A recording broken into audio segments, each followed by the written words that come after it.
Hi and welcome to another episode of the Getting Things Done podcast from Whitehall Learning. I am, as always, Morten Røvik, and as always, I'm here with my good friend and colleague, Lars Henriksen. Privet, Lars. Privet, Mr. Røvik. Good to see you as always, and good to be with our listeners out there. We always start off by reminding you of the purpose of this podcast, which is to help you learn GTD or become learn GTD or become even better GTDers. You would have expected that I would be able to say that now that we've done 79 episodes. I guess we still, and how long time have you been certified in getting things done? GTD methodology? GTD, right? GTD. And if you are new to getting things done, I'll just say that instead. We recommend you go back and listen to episode 1 through 6 to get an introduction to the basics of GTD, the 5 steps. And today's episode number is number 79, as I just mentioned. And today's episode is an interview episode. Yeah, you've interviewed Carsten Nielsen, haven't you? That's right. Yeah. So I spoke to Carsten. He's an expert in project management and in GTD, and he's one of our trainers here in Denmark. And I've really been looking forward to getting Carsten on the show. I think he has a lot of valuable input that will really be of value to our listeners. So really looking forward to getting Carsten on. Yeah, and I think people will like this nickname of his. I'm sure a lot of listeners will be can relate to being the next action guy or gal in their in their communities. So let's roll the interview. And now our special guest.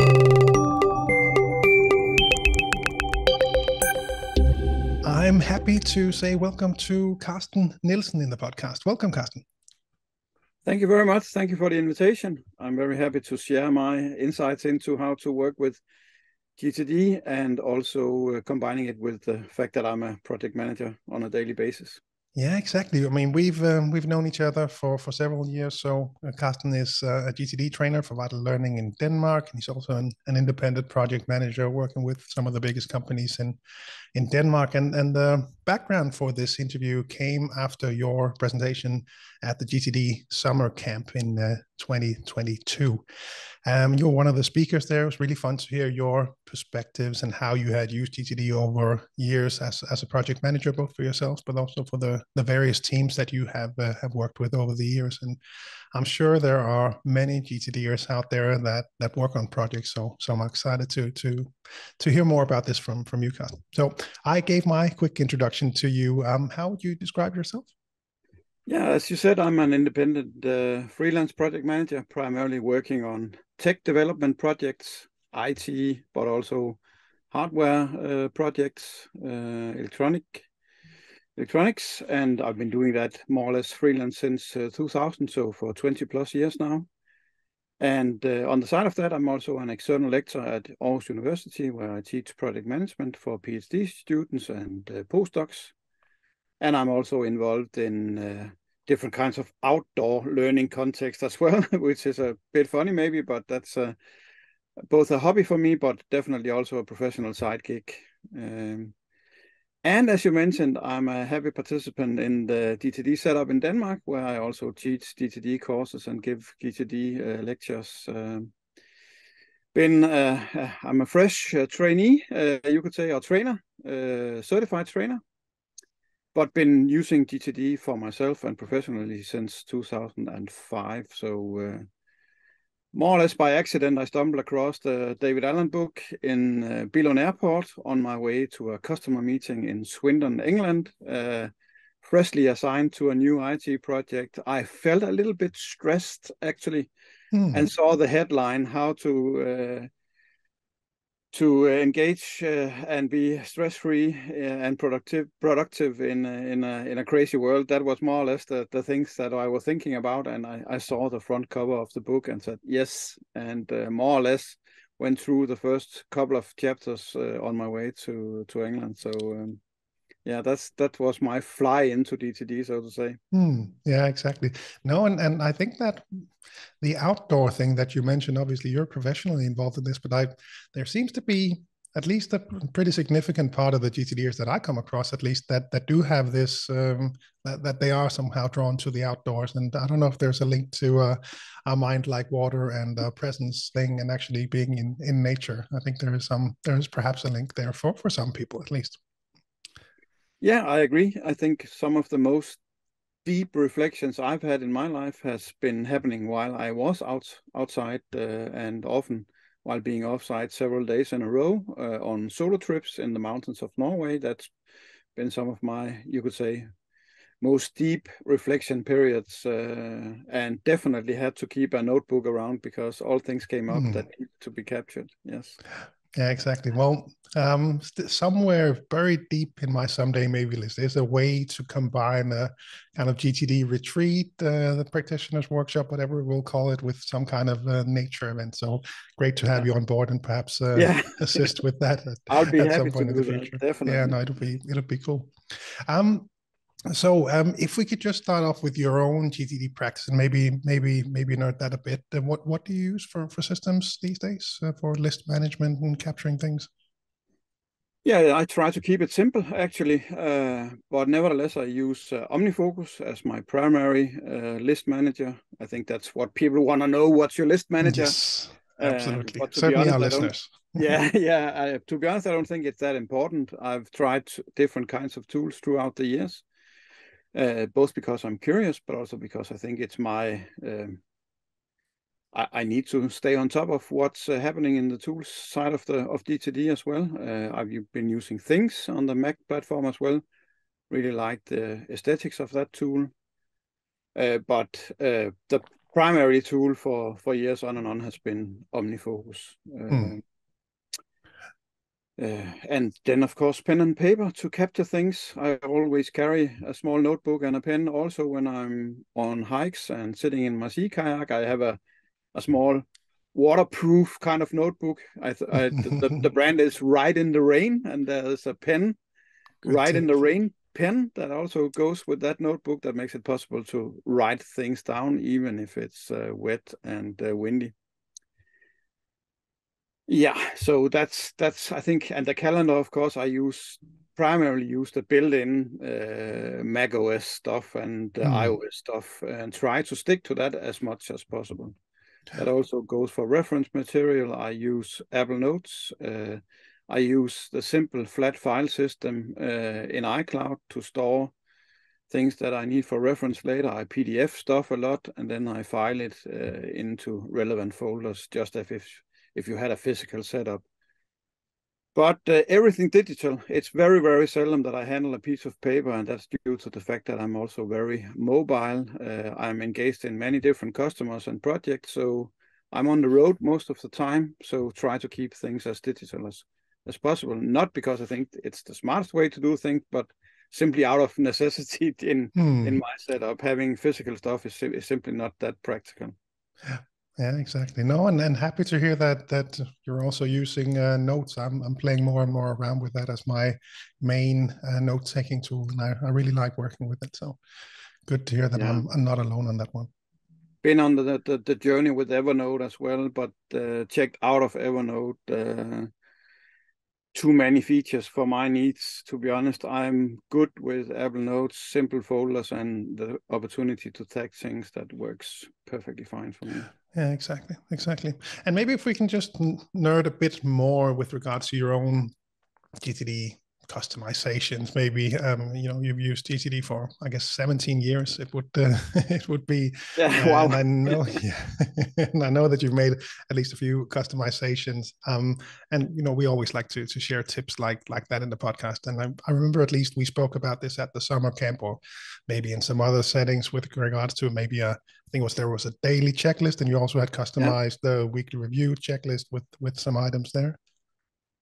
Yeah, let's start with the daily checklist. I'm deeply dependent on that because I really like to ensure that I'm not falling into the rabbit hole of opening my mail inbox in the morning, for example. So I make sure to actually go through some, you could say, very explicitly defined steps when I start up my laptop or my workstation and start the workday. And it goes like calendar first, and then my next action list, a short review of of the hot projects I'm working on. And then after that, I go through my different kinds of inboxes. And I really like this daily checkbox because it also, if you have a bad morning and you aren't that motivated or whatever, the simple steps of going through a checklist is actually kind of motivating in itself, for me at least, because you can check things off. And I think we all know the physics, the effect of checking things off. That's really motivating. So I really enjoy going through the daily checklists. And as a project manager with many different kinds of inboxes, Teams for one client, Google Chat on another client, and so on, it ensures that I actually get to zero on all my different kinds of inboxes, which is actually a rather long sub list on its own. Although I try to minimize it, but there are many different kinds of mail accounts and chat clients and so on that needs to be processed throughout the day, or at least once a day. So that's the daily checklist, and that takes me, I would say, 1.5 hours every day actually to go through that list and really get everything processed, captured and clarified, organized. And there's no way around it. I often discuss with myself, wow, is that really what needs to go on in your life, that you need to capture, clarify, and organize for 1.5 hours approximately a day? Yes. Otherwise, things would end up in a crazy situation if I didn't do that. Yeah. The weekly checklist is, I think, it's actually very standard. I go through the phases of ensuring that I've captured everything, that everything is cleared up, and I also allow myself to be creative and crazy and go through my someday maybe lists. But as a funny side thing, I also have a tendency, or the last check box on my weekly checklist is actually to kind of clear all my screens. I find the fact that getting them nice for the upcoming week and getting all the grease from different kinds of fingers that you have on your iPad and your laptop and so on, getting them, shiny, ready for a new week is maybe also kind of a way to signal to my brain that, okay, the weekend has started. You can close the lid on the laptop and go have fun with the family and friends and so on. So I actually it's a perfect example, of how to work with those lists, and I can really recognize it. Like I told you earlier, I think you just mentioned this kind of offhand at the summer camp, but when I have my iPad Pro open and I look there and I swipe and I use that a lot, and then I see the greasy fingers, I was like, Carsten, that was a good tip from Carsten. I need to get that cloth out and clean it, and then you're ready. Yeah. Don't underestimate the effects of ceremonies. I think they are actually rather important to kind of set some visual clues for yourself or physical clues for yourself that now you're actually shifting into another context. Now the weekend has started. Now you can start to focus on some other things. That's at least for me, that's important. And it kind of relates to the, that sometimes when you've just had the car washed, it kind of drives better, right? Exactly. For me, that's been that kind of experience with the iPad and the sticky fingers being gone. Yeah, I agree. Same effect. So if we start to transition towards project management, have you, so we just talked about your own personal system. Have you ever worked with these other systems that lean more towards collaboration with perhaps team members in a project, or have you kept it mostly separate? Yeah, you could say in most of my teams, we are deeply dependent on different kinds of team collaboration tools like Microsoft DevOps. When it's a software development project, we capture all our work that we need to do in tools like that. We do our status progress overviews in those tools as well, just as we do in Jira, which is probably a known tool for many IT professionals or at least software developers, which in many ways are tools that support the capturing of what needs to happen. It supports the step of clarifying what is it, what needs to be done, and maybe also supports the work of breaking things down into smaller, achievable, real next actions that can actually be done by an individual in the team. And it definitely also helps me and the team to organize all the work we have to do, the third step in the GTD process, you could say. And we actually also do regular reflections using those tools where we look backwards in time and see what happens in the previous period of time in terms of what did we achieve product-wise. We demo the products often to all our stakeholders. And of course, on a daily basis, we use the tool to engage. In most of my projects, we have a daily stand-up. Maybe some of the listeners are aware of the Scrum methodology or Kanban way of working. Many of my projects use those methodologies. And the fun thing is that it's so close to DTD that if you are aware of both worlds, you can easily see a ton of aligned ways of working actually and thinking, and the entire philosophy behind many of the project management methodologies, especially the agile ones, are one-to-one alignable with GTD. You could argue that being a project manager is facilitating GTD for teams. That's at least how I often see it and think about it. Yeah, no, that's a great way to describe it. So how do you use, because so it doesn't sound like you have been implementing those kind of shared systems. It really is the usual suspect, so to speak, in project management. So how, if people were to ask you, so how do you actually use GTD as a project manager? What would you respond? On a personal level, of course, I use it to do in the entire set of GTD methodology. So maybe it's more interesting to discuss what we do on a team level. And the first thing that I'm known for as a project manager when I'm hired is he's the guy who always asks, okay, what's the next action? Sitting in meetings. Yeah, because we probably all know about, have experienced meetings where there were a lot of good, very constructive, innovative discussions and so on. But nevertheless, we all left the room thinking, what came out of this? What's going to happen? I remember now? Those meetings. Yeah. Yeah, you remember those meetings. Yes. And nobody has a clear answer. So I'm known for being the guy always asking the question, what's the next action, and who owns it? Because if you're discussing it with a team, it's not enough to define the next action. It also has to be delegated clearly and precise. And it has to be organized somewhere so we have a tool to actually follow up on the progress or lack of progress on the agreed next action. So that's the way I use GTD. I would argue that many of my teams, they actually experience me doing GTD without necessarily knowing it, because I don't necessarily start off with a new team telling them that I'm a certified GTD trainer. I just do my project management work. But if you know GTD, you can see me do GTD for teams more or less, because you can hear the vocabulary, I use the words, I use the terminology all over the place. I ensure that we always capture next actions that we need to do and that they are clarified. There are so many mishaps in my project domain, which is primarily IT development, as I mentioned, where we agreed to do something, but it's not really clear what the definition of done is on a specific task.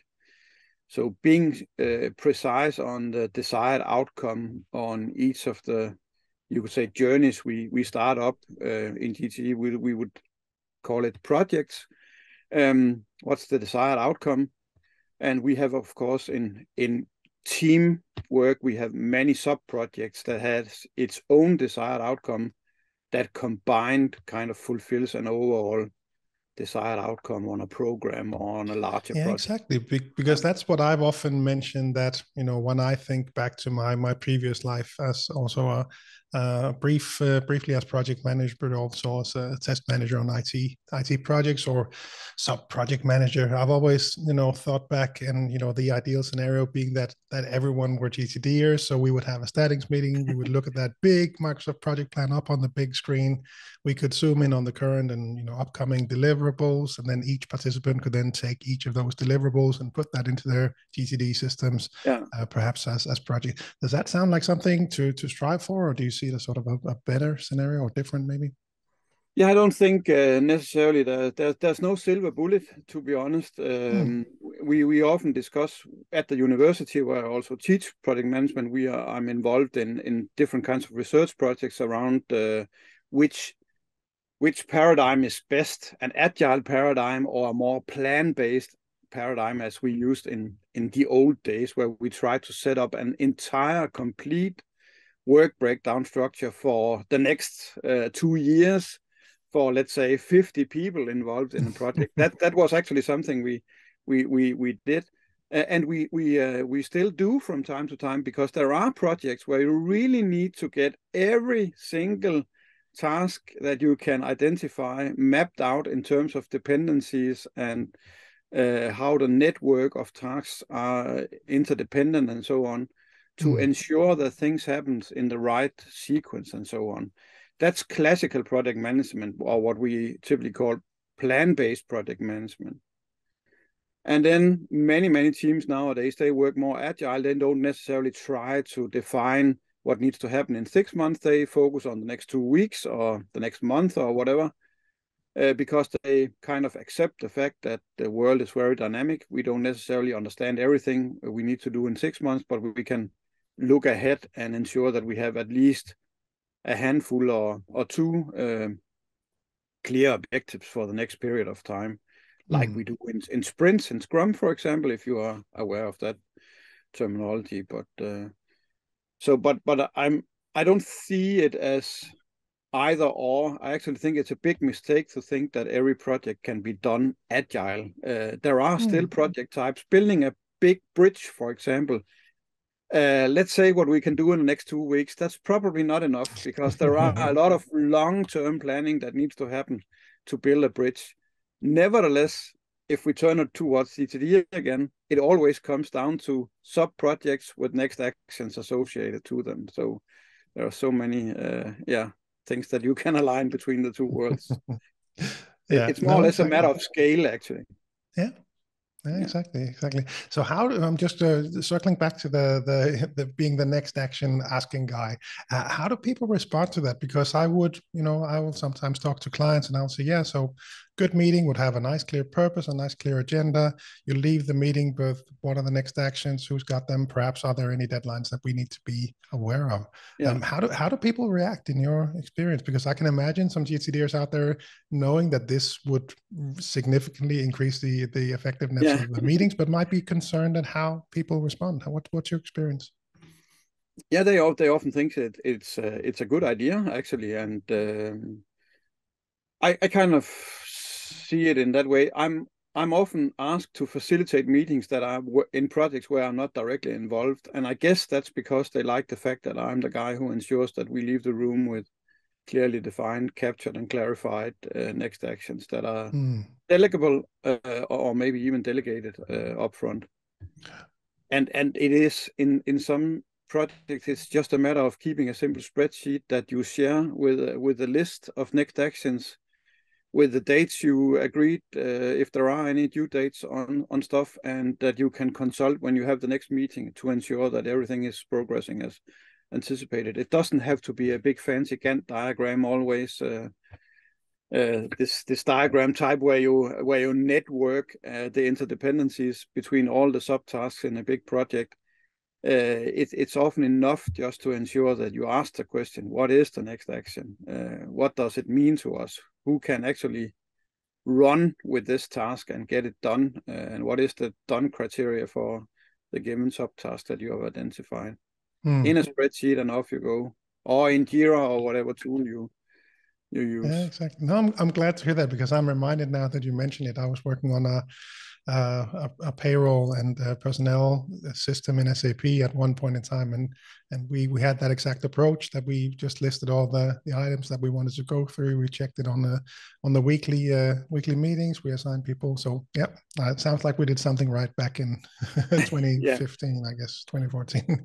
Yeah. What about project members? Do you ever share some GTD tips with them, or what's been your experience as to I can imagine some listeners out there who would perhaps like to share some tips and tricks with their project members.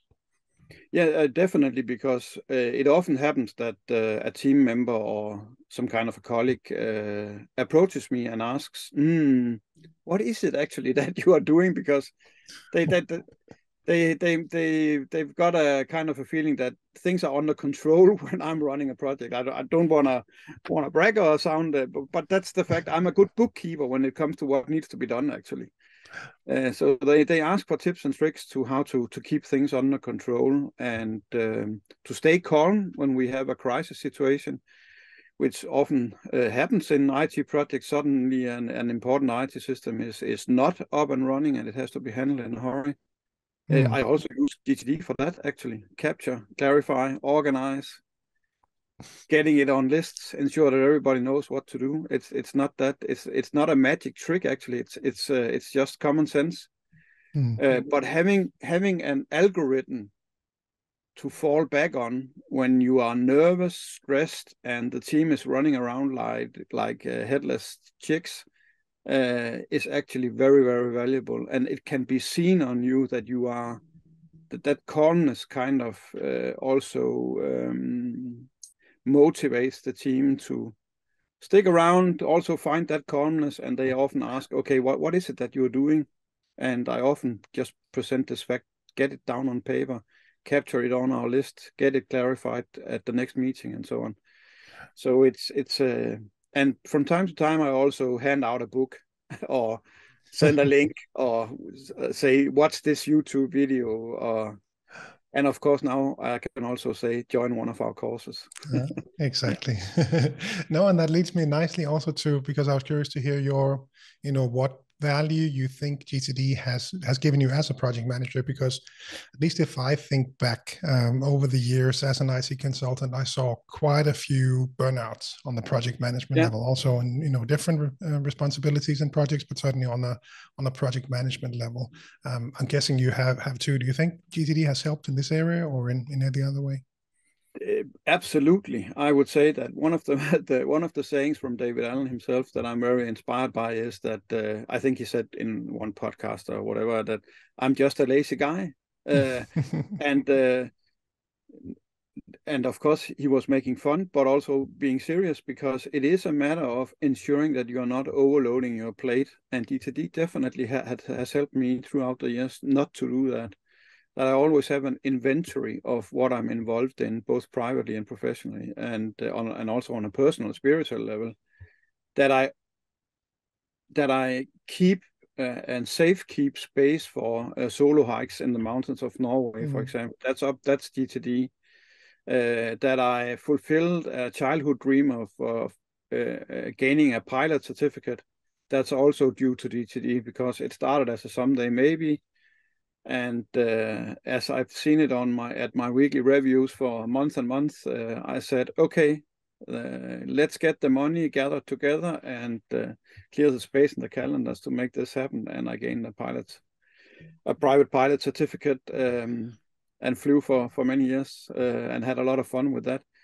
So it both professionally and personally has helped me tremendously. And I would argue that I couldn't engage as a project manager without GTD in the way I do it now, and has been for 20 plus years. Not 20 plus years with GTD, but 20 plus years as a freelance project manager. And I've been using GTD since 2005, and yeah, I can't let it go. It's a built-in chip in my brain, I would say. Yeah. Yeah, exactly. No, great. Very, very inspiring. Last question. Your best advice to other project managers out there that are GTDers, what's your best tip to them? Yeah, I think if you could run your project management affairs with the mindset that project management is actually just facilitating GTD for teams, that would be one-off. And I think the most powerful thing that I've ever done as a project manager is to ensure that we actually go through the 5 steps, that we capture everything that lands on our table as a project team, that we clarify, that we have a trusted place to organize it, whether it's Jira or a simple Excel spreadsheet, that we regularly reflect as a team on what's still on our backlog, what needs to be engaged next, and then of course that we on a daily basis also engage in those actions on an informed level instead of just running around hunting the biggest fire in the neighborhood. That's it. Use GTD with the mindset of that it's being a project manager is facilitating GTD for teams. I think that'll be the title of this episode. Thank you so much for your time, Sounds Carsten. like good idea. Great to hear your perspectives on this. You're welcome.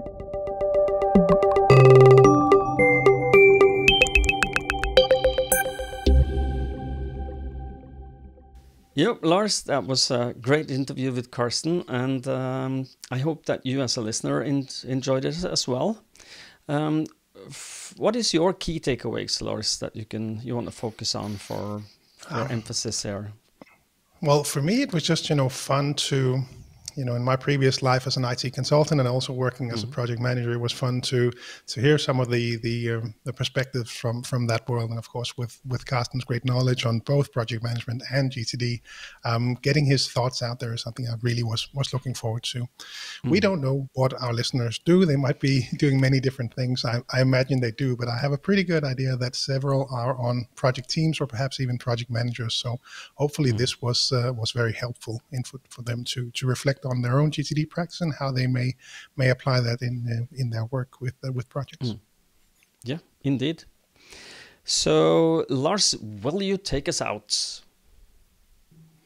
Certainly. As always, we wrap up the episodes with a quick reminder for you to head on over to vitallearning.eu and have a look around to learn more about the new companies, get an overview of the different offerings that we now have. On that site, you will find links to the different country websites for each of the Nordics, including all the offerings in each of those countries. If you're outside the Nordics, then head on over to cruciallearning.com to find your local partners. Also, a quick reminder that you've probably heard a few times now if you've been listening along, the GTD Summer Camp 2023 has been scheduled. June 18 and 17 and 18 are the ones that we have in the calendar right now. Really hope that you can make it there. It'll be in Denmark. Hopefully we'll soon be able to open up so people can start to sign up. And lastly, as always, we really hope that you find these episodes valuable. If GTD has made a difference in your life, then please consider helping us spread the message by giving the podcast a rating on Apple Podcast, iTunes, Spotify, Audible, wherever you listen. It really helps the discoverability. So thank you to all of those. We've started to look a bit more even into that. What you've set us up with an account so we can start to track a bit more. And wow, you guys are nice. Yes, thank you so much. You are. Thank you. Yeah. Well, I just want to, as an ad on the last minute here, for those of you who are still listening, we are closing our CaptureWallet.com web shop soon. So, and there's still a few wallets left. So if you want to grab one, head over to CaptureWallet.com. This is final warning. Quick, go. Go. And with those words, I would like to say also stay safe, and until next time, stay also productive. Bye-bye. Bye, everyone. Bye-bye.